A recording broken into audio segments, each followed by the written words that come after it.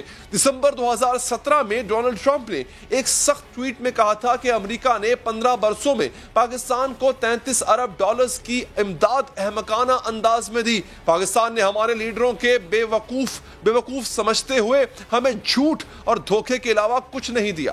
انہوں نے ان دہشت گردوں کو پناہ دی جنہیں ہم افغانستان نے پکڑنا چاہتے تھے. امریکی صدر نے صرف اسی پر بس نہیں کی بلکہ پھر انہوں نے کچھ عرصے بعد پاکستان کی امداد بھی بند کر دی. پھر پی ٹی آئی حکومت کی مسلسل کوششوں کے بعد دنیا نے دیکھا کہ وہی امریکی صدر پاکستان کے ساتھ تعلقات کو مثالی کہنے لگے تھے. وزیر اعظم عمران خان نے بتایا تھا کہ صدر ٹرمپ نے افغان امن عمل میں پاکستان کے کردار کو سراہا. یہی نہیں بلکہ جولائی 2019 کی اسی ملاقات میں امریکی صدر نے کشمیر کے تنازع پر ثالثی کی پیشکش بھی کی تھی. اس پیشکش کا نتیجہ یہ نکلا کہ بھارت نے مقبوضہ کشمیر کی خصوصی حیثیت والا قانون ہی ختم کر دیا اور پاکستان ٹرمپ کو مودی کی شکایت تک نہ کر سکا تھا، جبکہ نریندر مودی عمران خان کی تعریفیں کر کے ہی پاکستان کو خوش کرتے رہے. انتہائی اقدام کے باوجود امریکی صدر پاکستان کو تسلیوں پر ہی ٹرخاتے رہے. ٹرمپ کی بھارت نوازی کی سب سے بڑی مثال ایک حالیہ معاہدے کی شکل میں سامنے آئی ہے جس کے تحت امریکہ بھارت کو اپنے حساس سیٹلائٹ مواد تک رسائی دے گا، جس کے بعد بھارت کسی بھی علاقے میں اپنے ٹارگٹ کو انتہائی درست نشانہ بنانے کی صلاحیت حاصل کر لے گا. ایک جانب امریکہ بھارت کے ساتھ انتہائی متنازع معاہدہ کر کے پورے خطے کے امن کو داؤ پر لگا چکا ہے، دوسری جانب پاکستان کے چین کے ساتھ تجارتی اور غیر متنازع معاہدے بھی قبول نہیں ہیں. ٹرمپ انتظامیہ کی نائب وزیر خارجہ ایلس ویلز سی پیک کے خلاف بیانات دے چکی. یہ تو تھی پاکستان کے حوالے سے ٹرمپ حکومت کی دوغلی پالیسیوں کی ایک جھلک، جس سے اندازہ ہوتا ہے کہ اگر ٹرمپ الیکشن جیت گئے تو بھارت نوازی اور چین مخالف پالیسیوں کا تسلسل جاری رہے گا. اب آ جاتے ہیں امکانات کے کھیل کی دوسری سائٹ پر، جہاں امریکی میڈیا اور انتخابی سروے جو بائیڈن کی فتح کی توقع ظاہر کر رہے ہیں، اور شاید یہ خبر پاکستان کے لیے اچھی اور بھارت کے لیے ایک بری خبر ہوگی، کیونکہ جو بائیڈن بھارت کے متنازع شہریت کے قانون کی مذمت کر چکے ہیں. یہی نہیں بلکہ مقبوضہ کشمیر سے متعلق جو بائیڈن کے پالیسی پیپر میں کہا گیا ہے کہ بھارتی حکومت کو کشمیر کے تمام لوگوں کے حقوق بحال کرنے کے تمام ضروری اقدامات اٹھانے چاہیے اور مسئلہ کشمیر پر بھارت سے بات کی جائے گی. ایک جانب جو بائیڈن مقبوضہ کشمیر پر بھارت مخالف موقف رکھتے لیکن چین کے حوالے سے وہ بھارت کی حمایت جاری رکھیں گے. اگر جو بائیڈن کے موقف کے دوسرے رخ کو دیکھا جائے تو مطلب یہ نکلتا ہے کہ جو بائیڈن بھی ٹرمپ انتظامیہ کے تسلسل کو جاری رکھتے ہوئے سی پیک کے خلاف پاکستان پر دباؤ برقرار رکھیں گے. اب معاملہ یہ ہے کہ پی ٹی آئی کی حکومت کے بعد 2 سال میں عمران خان اور ٹرمپ انتظامیہ میں زبانی کلامی ہی صحیح لیکن کسی نہ کسی حد تک اعتماد کی فضا بحال ہو چکی ہے. اور اگر ٹرمپ یہ الیکشن ہار جاتے ہیں تو پاکستان کو نئے آنے والے صدر جو بائیڈن کے ساتھ نئے سرے سے معاملات طے کرنے ہوں گے. صدارتی انتخابات میں اب تک ڈیموکریٹک صدارتی امیدوار جو بائیڈن مقبولیت کے تمام قومی اشاریوں میں ٹرمپ سے آگے نظر آ رہے ہیں، لیکن بیٹل گراؤنڈ یا سوئنگ سٹیٹس کہلانے والی 1 درجن کے قریب ریاستوں میں مارکا ابھی بھی سخت ہے. سوئنگ ریاستوں میں بائیڈن کو ٹرمپ پر 4 پوائنٹس کی ایک معمولی بڑھتری حاصل ہے. امریکی میڈیا کے کئی اداروں کے مطابق سروے کے مطابق جو بائیڈن کی ڈونلڈ ٹرمپ پر بڑھتری دکھائی جا رہی ہے. Washington post, new York Times, CNN، writers اور فاکس نیوز کی تمام سروے رپورٹس میں جو بائیڈن کو 50 سے 55% لوگوں کی حمایت حاصل ہوئی ہے،